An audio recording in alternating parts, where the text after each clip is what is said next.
예, 아멘. 예, 아멘. 우리 예레미야가 선교 여행을 좀 잘 다녀왔습니다. 한국에서 왔는데 박수로 예, 환영해 주시고요. 예레미야 우리 저 선교 갔다 오면 이제 그 간증도 하고 그러는 거야. 테스트머니. 좋았어요? 오케이, 간증도 준비해서 우리 기회가 되면 예레미야 간증도 듣겠습니다. 예, 좋습니다. 오늘 말씀 같이 볼 텐데 민수기 22장 2절부터 25장까지입니다. 근데 이걸 다 읽지 않고요. 네, 민수기 22장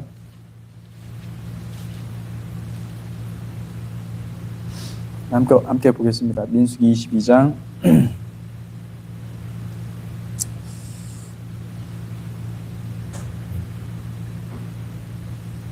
22장 2절에서 6절까지 같이 한번 교독하겠습니다. 십볼의 아들 발락이 이스라엘이 아모리인에게 행한 모든 일을 보았으므로 모압이 심히 두려워하였으니 이스라엘 백성이 많음으로 말미암아 모압이 이스라엘 자손 때문에 번민하더라.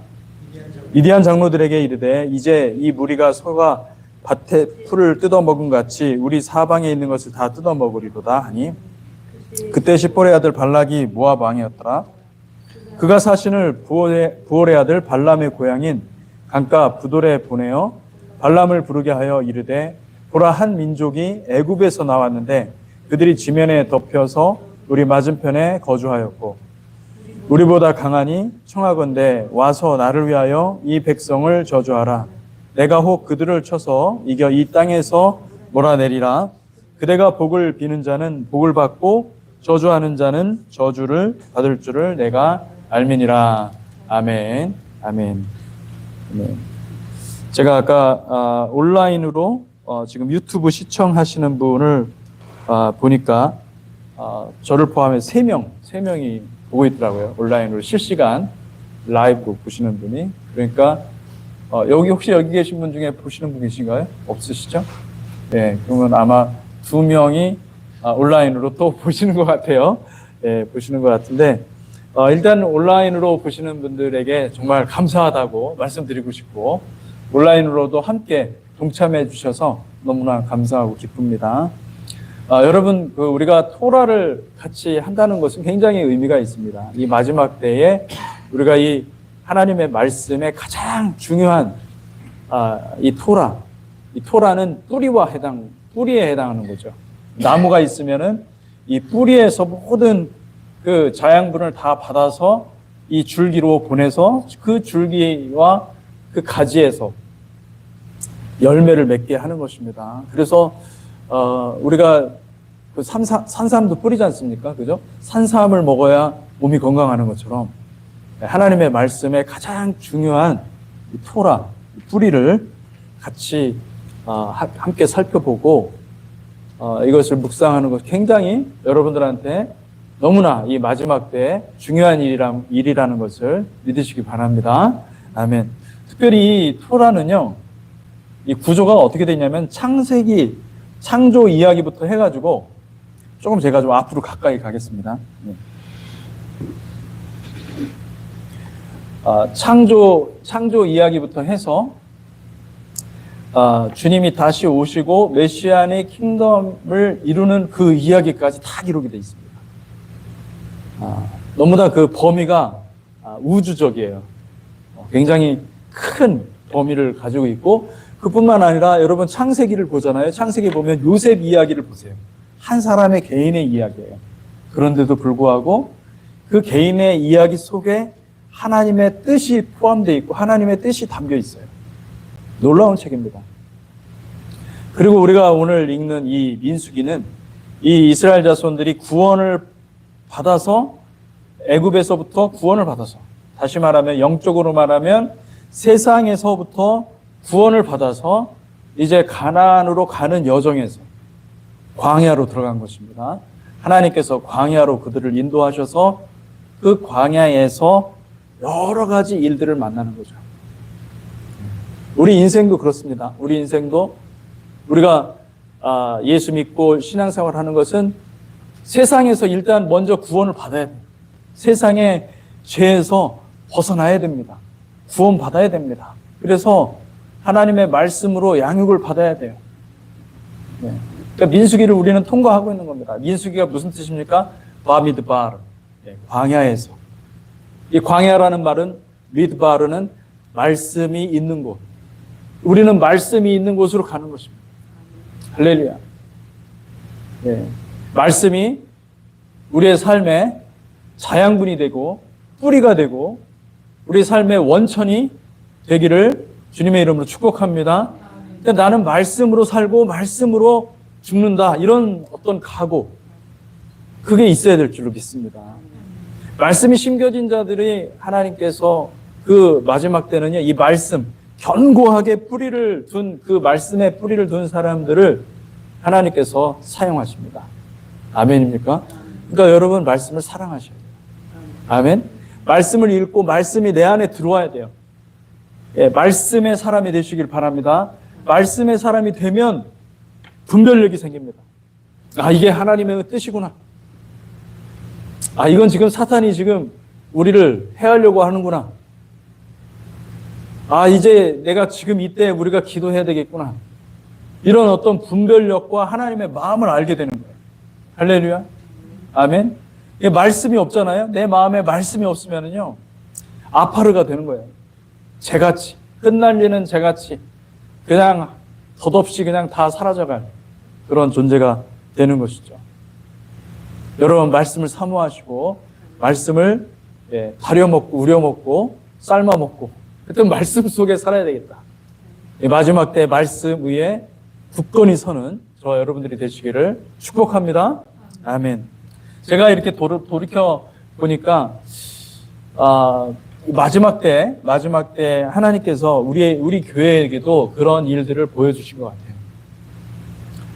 말씀에 견고하게 뿌리를 둔 사람들은요, 어떠한 환난을 당해도요, 어떠한 공격이 와도 이길 힘이 있습니다. 아멘? 예. 그러니까 이 마지막 때 환난이 온다라고 주님께서 미리 말씀하셨지만은, 여러분이 가장 중요한 것은 하나님의 말씀으로 준비되어 있으면 되는 겁니다. 예. 말씀으로 준비되어 있고, 그리고 또 내가 하나님하고 끊임없이 교통하면서 살아가면, 그러면 그것으로 승리할 줄로 믿습니다. 아멘. 그렇지 않고 내 마음에 말씀이 없잖아요. 그러면은 자꾸 내 만족을 추구합니다.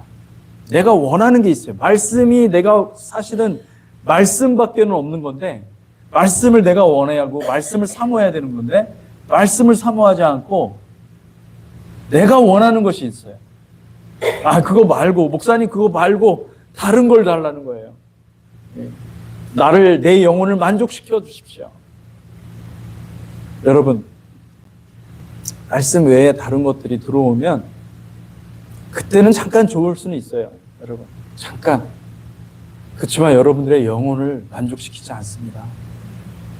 오히려 그런 이상한 것들이 들어오잖아요. 그러면 여러분의 영혼이 우상 숭배에 빠집니다. 가장 무서운 것은 우리가 우상 숭배에 빠지는 거예요.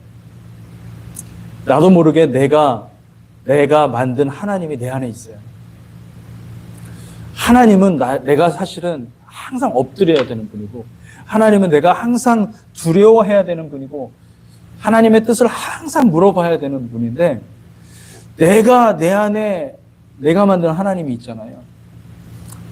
그러면 함정에 빠지는 것입니다. 걸림돌에 걸려 넘어가는 것입니다. 오늘 이 발람의 이야기, 발람의 이야기가 나옵니다. 근데 발람도 마찬가지였어요. 발람은 선지자였는데 그 발람은 돈을 사랑했습니다. 그 마음에 하나님을 듣는, 하나님의 음성을 듣는 예언적 기름 부으심이 그에게 있었습니다. 당대에 가장 훌륭한, 가장 그래도 용하다고 할 수 있는, 영특하고 아주 천재적인 그런 하나님의 음성을 얘기해 줄 수 있는 그런 선지자와 같은 사람이었어요. 그 당시에. 근데 그의 마음에는 돈이 있었고, 그의 마음에는 세상이 있었어요. 물질이 있었어요. 하나님 외에 다른 것이 들어오면은 그것이 우상숭배고, 그것이 우리를 파멸하게 하는 것입니다.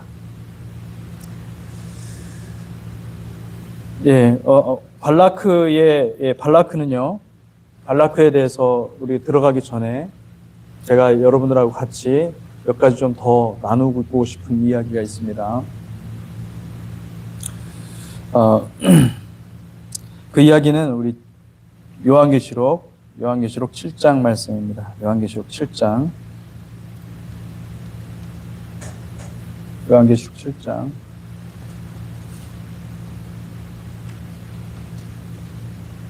1절에서 4절 말씀, 요한계시록 7장 1절에서 4절 말씀. 같이 한번 볼까요? 1절에서 4절. 이 일 후에 내가 네 천사가 땅 네 모퉁이에 선 것을 보니 땅의 사방에 바람을 붙잡아 바람으로 하여금 땅에나 바다에나 각종 나무에 불지 못하게 하더라. 또 봄에 다른 천사가 살아계신 하나님의 인을 가지고 해 돋는 데로부터 올라와서 땅과 바다를 해롭게 할 권세를 받은 네 천사를 향하여 큰 소리로 외쳐 이르되 우리가 우리 하나님의 종들의 이마에 인치기까지 땅이나 바다나 나무들을 해하지 말라 하더라. 내가 인침을 받은 자들의 수를 들으니 이스라엘 자손의 각 지파 중에서 인침을 받은 자들이 14만 4천이다. 아멘. 1절에서 4절까지 읽었는데 여기서 중요한 표현은 무엇이냐면 내가 네 천사가 땅 네 모퉁이에 선 것을 보니, 여기 네 천사가 나오죠. Four creature. 네 천사가 나옵니다. 이 네 천사가 땅 네 모퉁이에 섰다라는 것은 땅 네 모퉁이는 전 세계를 말하는 것입니다.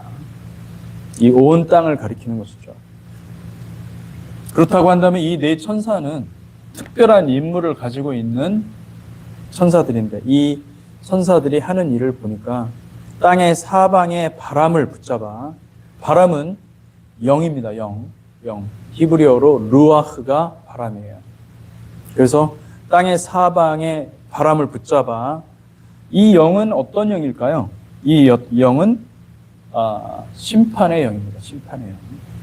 하나님께서 진노하시고 하나님께서 환난을 통해서 모든 것들을 다 둘로 나눌 겁니다.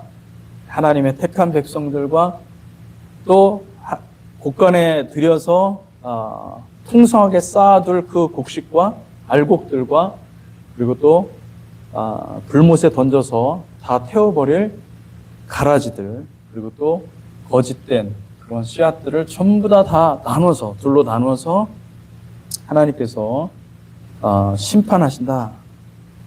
심판하는 그 바람을 붙잡아서 바람으로 하여금 땅에나 바다에나 각종 나무에 불지 못하게 하더라.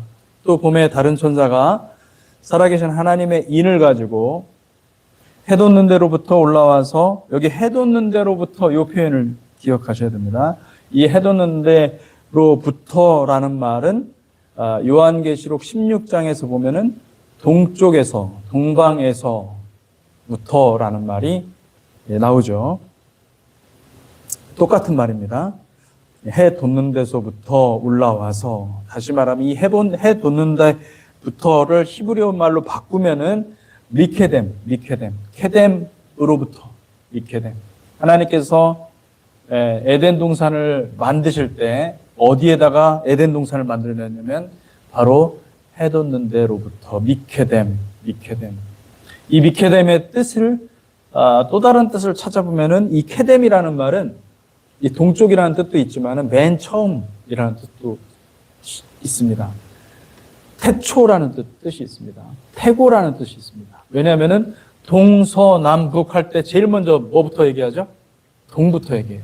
그러니까 이게 케뎀이라는 말은 맨 처음이라는 뜻이 있고 태고, 영원 전 시작이라는 뜻이 있는 것입니다. 그래서 해 돋는 데로부터 해가 돋을 때 맨 처음에 해가 돋잖아요. 그죠? 바로 그 지점. 예. 이 세상과 영원과 이 세상이 만나는 그 지점. 그 지점에서부터 올라와서 땅과 바다를 해롭게 할 권세를 받은 네 천사를 향하여, 여기 땅과 바다를 해롭게 하다라는 말은 땅과 바다만을 말하는 게 아니라 거기 강도 있고, 그죠? 각종 나무도 있고 다 있죠. 이 모든 세상 만물을 하나님께서 심판하신다. 땅과 바다를 해롭게 할 권세를 받은 네 천사를 향하여 큰 소리로 외쳐 이르되 우리가 우리 하나님의 종들의 이마에 인치기까지 땅이나 바다나 나무들을 해하지 말라. 이렇게 말씀하는 것을 볼 수가 있습니다. 제가 이제 말씀드리고 싶은 것은 뭐냐면 여러분 환란이 시작하잖아요. 환란이 시작되면 아주 대환란이, 우리가 말하는 대환란, 어떤 분들은 7년 있다 그렇게 얘기를 하지만 제가 요한계시록을 아무리 보고 그리고 또 다니엘서도 보고 여러 군데를 다 보지만은 7년이라는 숫자보다는 3년 반이 더 정확합니다. 3년 반. 짧아요. 그렇게 길지 않아요. 근데 주님께서 그 날을 가말이라 그렇게 말씀하셨어요. 그러면 그 3년 반도 아니라는 거예요. 네. 환란이 그렇게 긴 기간이 아닙니다. 근데 환란이 일단 시작이 되잖아요. 우리는 그 환란이 언제 어떻게 시작될지 우리 정확히 알지는 못하지만 환란이 시작되면은 그때는 여러분 마치 이런 것과 비슷합니다. 노아가 오랜 기간 동안에 아라랏산 그 꼭대기에다가 방주를 지었어요. 근데 비를 내리기 시작할 때 하나님께서 그 문을 닫으십니다. 그러니까 여러분 이게 지금 무엇을 얘기하냐면은 지금 이 요한계시록 7장은 하나님이 택하는 백성들에게 머리에 이마에 인을 치는 거거든요. 그 인을 치는 것은 여러분 환란이 일어나기 전에 하나님의 심판이 본격적으로 쏟아지기 전에 하나님께서 하신다는 것이죠.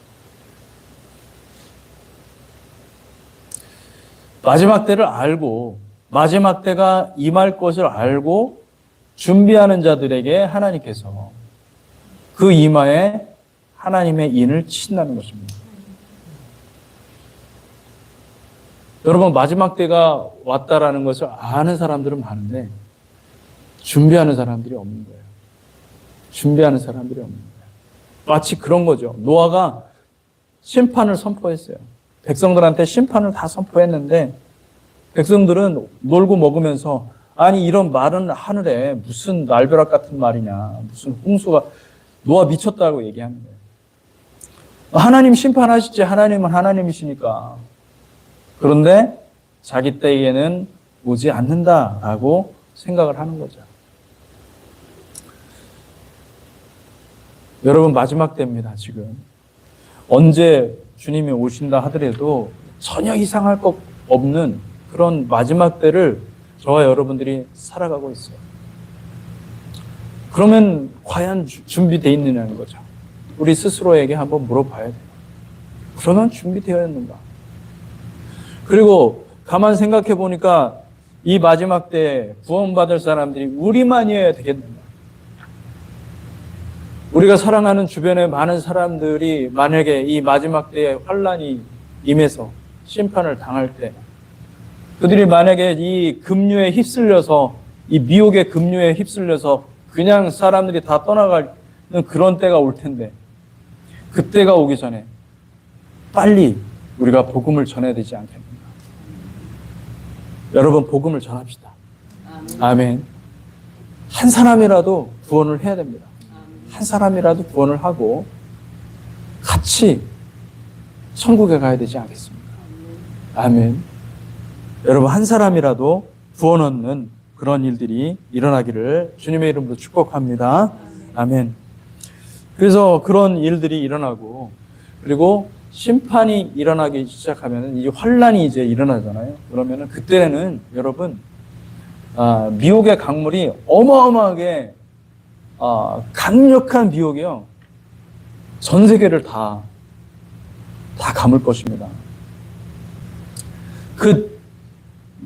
여러분 어때 보면 이제 먹구름이 굉장히 두꺼우면은 무섭잖아요. 그죠?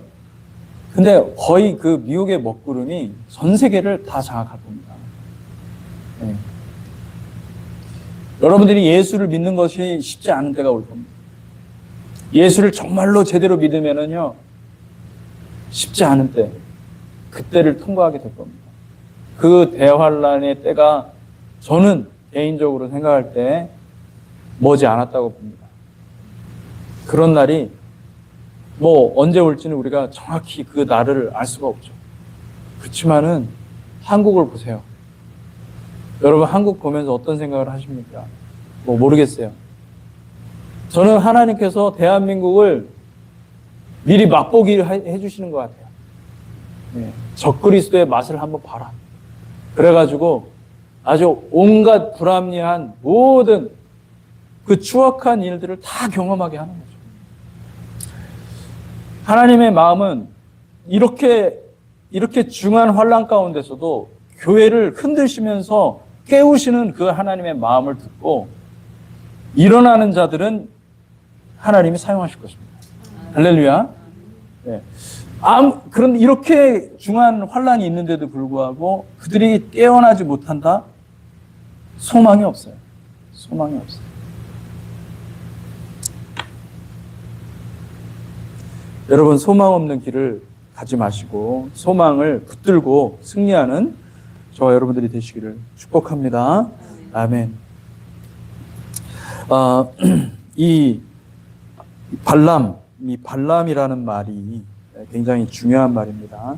오늘 요한계시록은 여기까지 하고요. 요한계시록은 다시 이제 민수기로 넘어와서 민수기 22장으로 넘어와서 이 발람이라는 말은 이미 제가 여러분들에게 말씀드린 그 영상에서 나왔지만은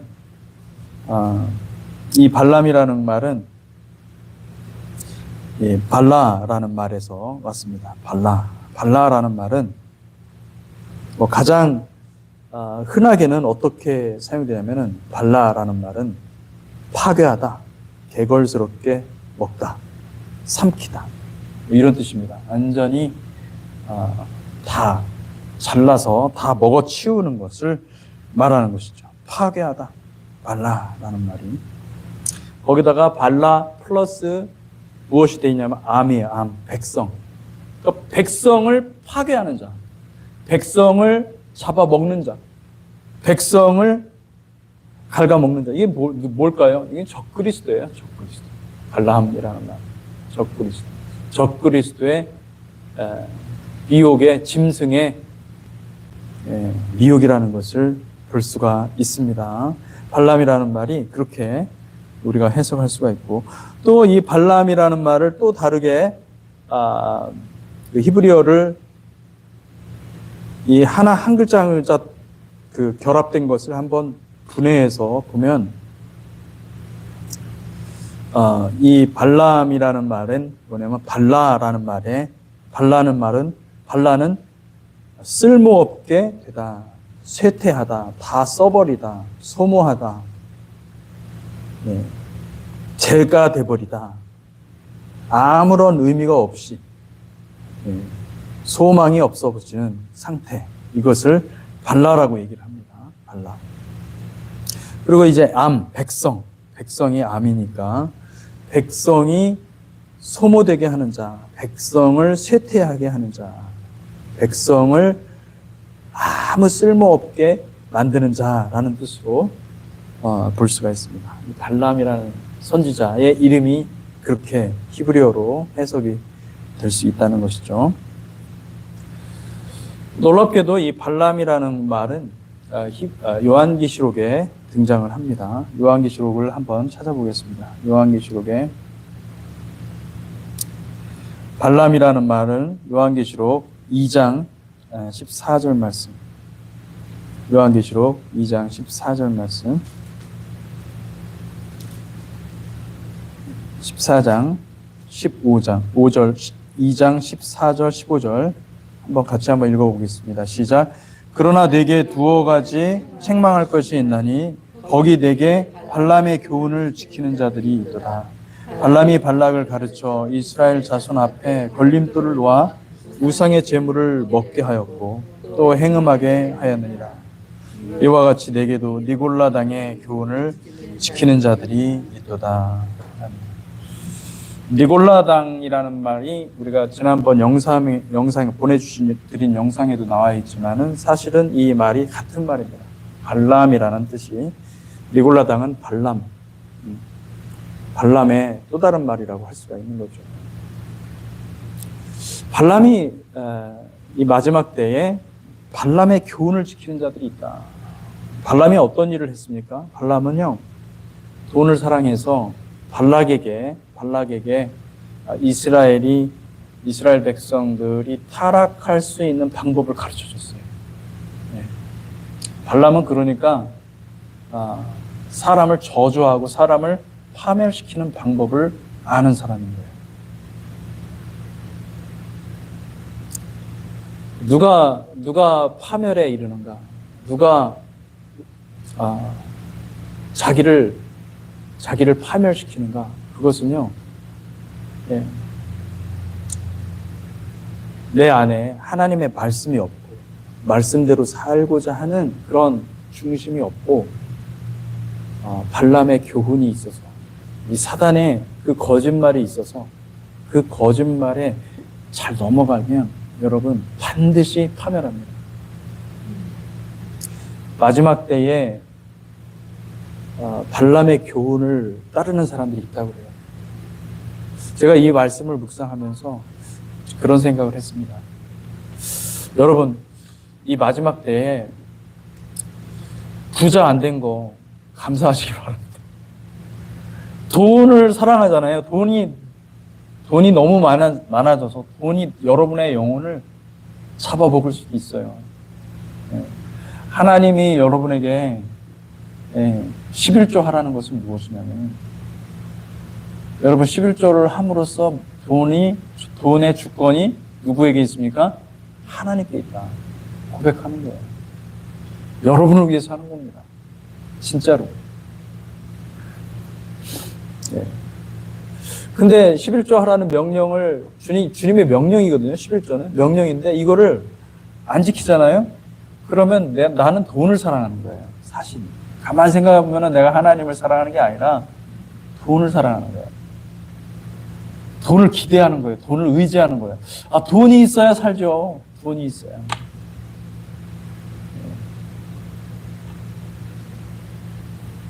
조정민 목사님 그러더라고요. 돈 있어봤자 11조로 만약에 하나님께 내지 않으면은 결국은 사고 당해서 보험회사들이 다 뜯어간대요. 할렐루야.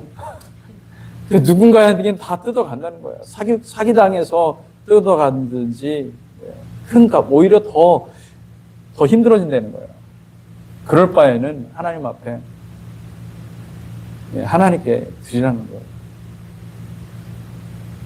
여러분, 돈을 사랑하면 마지막 때는 끝장입니다.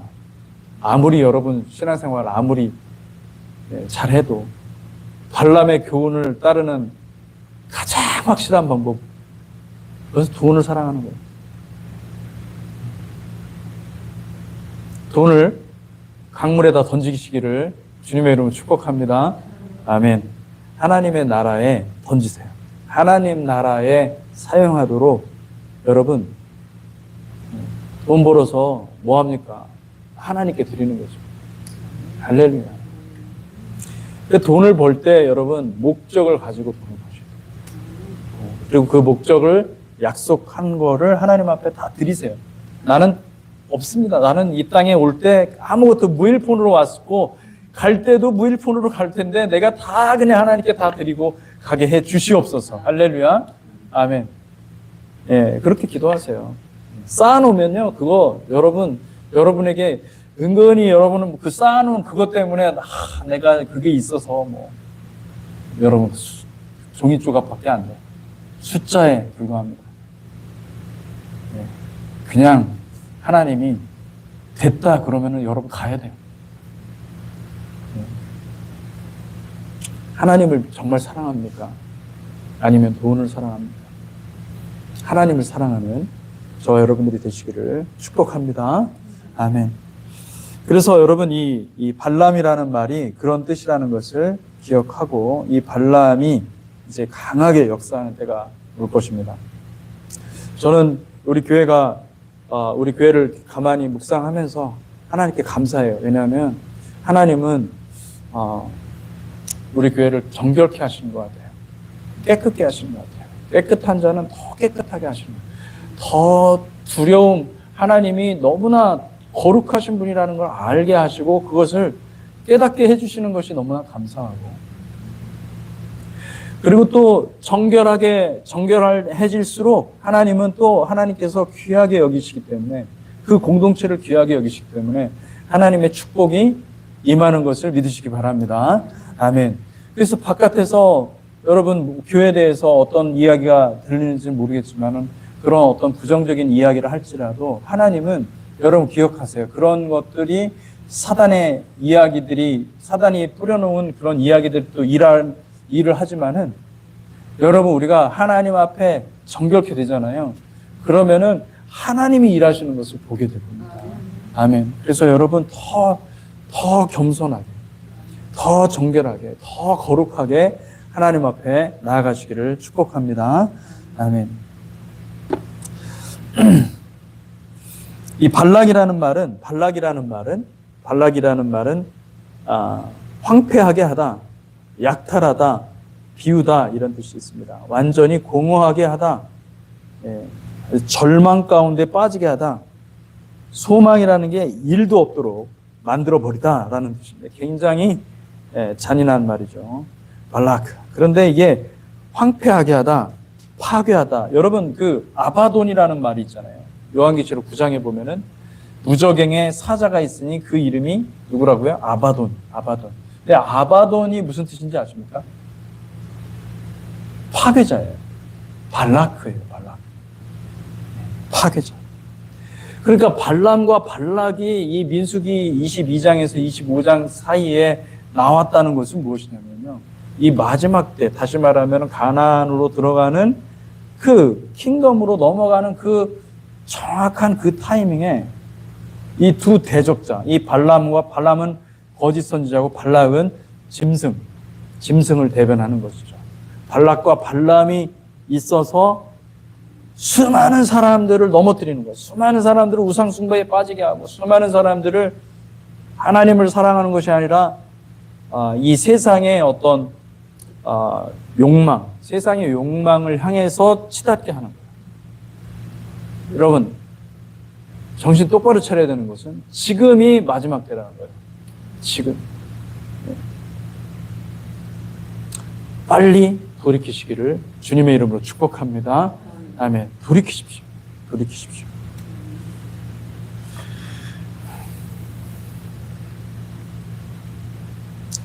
하나님은 이 발락을 통해서 엄청난 일들을 행하십니다. 이 발락은요, 약탈하는 자예요. 황폐하게 하는 자, 파멸을 일으키는 자, 파멸로 들어가게 하는 자, 저주하는 자. 그래서 발람과 발락이 같이 합세해서 발람과 발락이 모의를 한 거예요. 공모를 해가지고 그들이 어떻게 해요? 이스라엘을 저주하려고 했는데, 이 지금 우리가 이제 발라크 이 민수기 22장, 25장까지의 그 말씀을 자세히 보면은 뭐냐면, 이들은 둘 다 완전히 에하드가 되었어요. 에하드가 되어서 발락은 발람에게 돈을 다 주고, 발람은 그래, 그러니까 내가 돈을 받았으니 네가 원하는 대로 해주겠다 하고, 모든 것이 다 뽕짝꿍이 다 맞아가지고 딱 하려고 하는데 하나님이 끼어드는 것입니다. 하나님이 어떻게 끼어드는가? 이거는 마지막 때에 하나님이 역사하시는 일과 똑같습니다. 어떻게 해요? 발람의 입을 막아서, 발람의 마음을 잡아서 하나님께서 이스라엘을 축복하게 하시는 것이죠. 할렐루야. 이스라엘을 축복하게 하시는 모습을 우리가 볼 수가 있는 것이죠. 저는 이 마지막 때에 결국은 이스라엘을 파멸하고 그리고 뿐만 아니라 이스라엘을 이 영적인 이스라엘을 할 수 있는 교회를 하나님께서 이 발락과 발람의 영이 이 교회를 무너뜨리려고 할 겁니다. 교회를 짓밟으려고 할 겁니다. 그런데 하나님은 이 교회에 성령을 부어주시고 부활의 영을 부어주시고 죽으면 죽으리다 에스더의 영을 부어주시고 어머니의 나라가 나의 나라가 되고 루시 그죠? 루시 그렇게 나오미를 따라갔던 것과 같이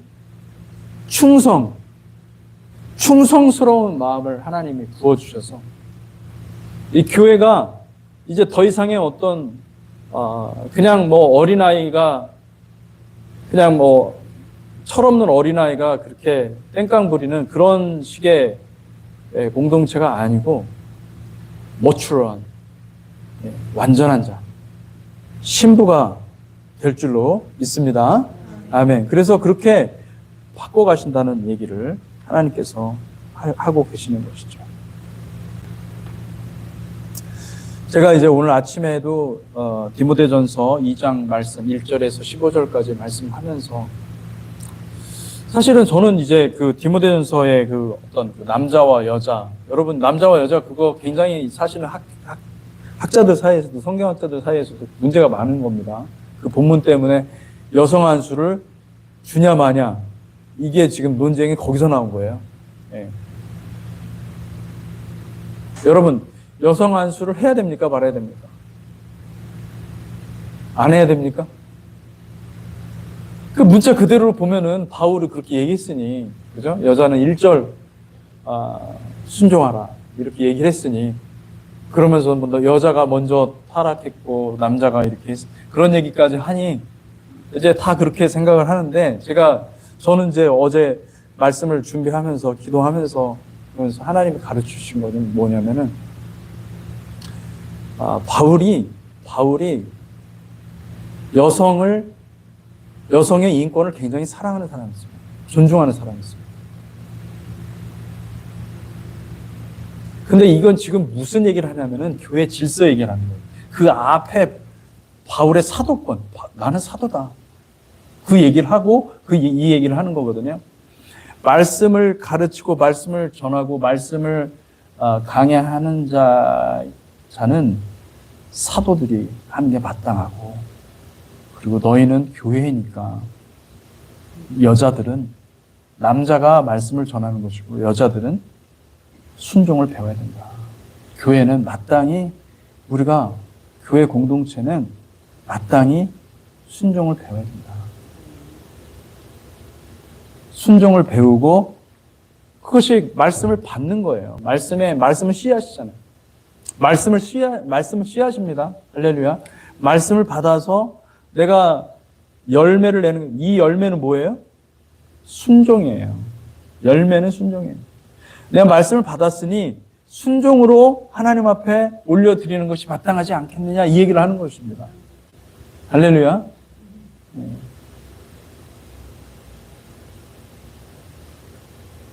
여자들도 말씀을 전할 수 있어요. 그런데 조심해야 돼요.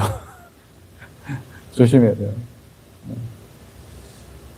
바울이 얘기하려고 하는 것은 뭐냐면 하나님의 말씀으로 굳건히 서는 자들이 있다는 거예요. 그리고 그 여자가 결국은 해산의 고통을 통하여서 자녀를 낳으면 존재가 바뀌는 거잖아요. 그죠? 네. 그렇게 되면은 구원에 이르는 거예요. 네.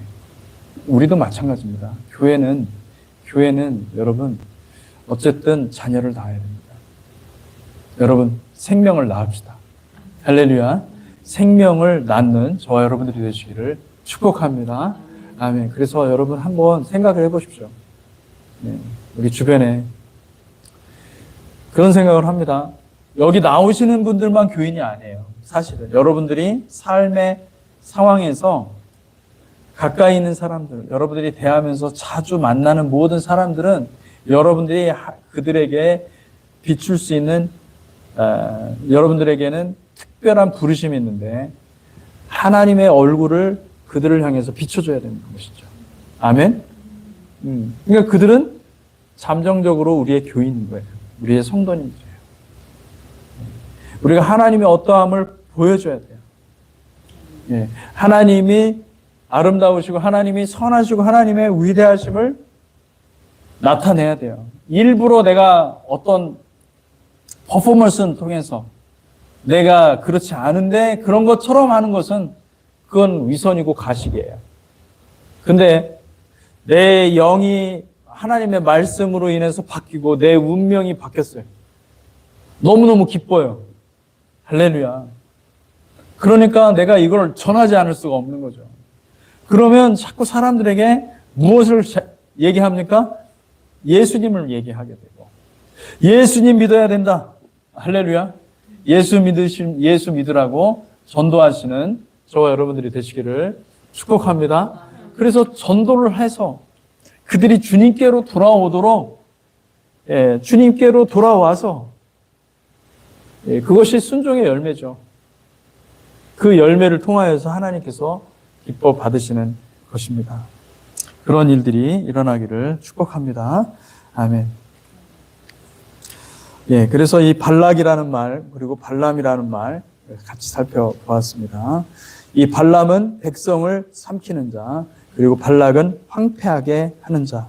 또 발락은 또 어떤 일이 있냐면은 엎지르는 자라는 뜻도 있습니다. 이 일을 망가뜨리는 자라는 뜻을 가지고 있습니다. 그래서 여러분 이 두 인물이 이 공교롭게도 마지막 때 두 짐승의 이야기와 연결이 돼 있다는 것을 볼 수가 있고, 그리고 이 두 짐승에 대해서 이 두 짐승이 해놓은 일에 대해서 이제 다음번에 이제 비느하스죠. 우리 한국말로 비느하스가 어떻게 합니까? 창을 뽑아가지고 그 텐트에다가 들어가서 그 현장에서 간음하는 그 두 사람을 죽이고 여호와의 열심으로 그것을 처단하고 그러는 것을 볼 수가 있습니다. 여러분 여러분의 마음에 하나님의 마음이 있기를 주님의 이름으로 축복합니다. 아멘. 우리 같이 한번 기도하는 시간을 좀 갖도록 하겠습니다. 혹시 그 반주를 지금 해주실 수 있으신지 모르겠는데,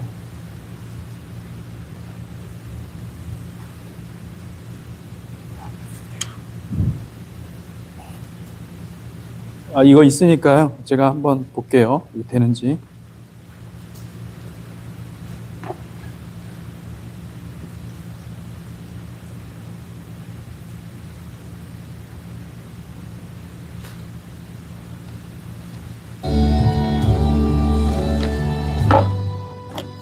여러분, 우리가 이제 같이 기도할 텐데, 여기 혹시 불을 좀 켜주시고요. 네, 불을 켜주시고, 저 뒤에 불을 좀 꺼주시고요. 그렇게 같이 기도하겠는데, 이 시간 한번 간절히 부르짖을 때, 하나님 우리에게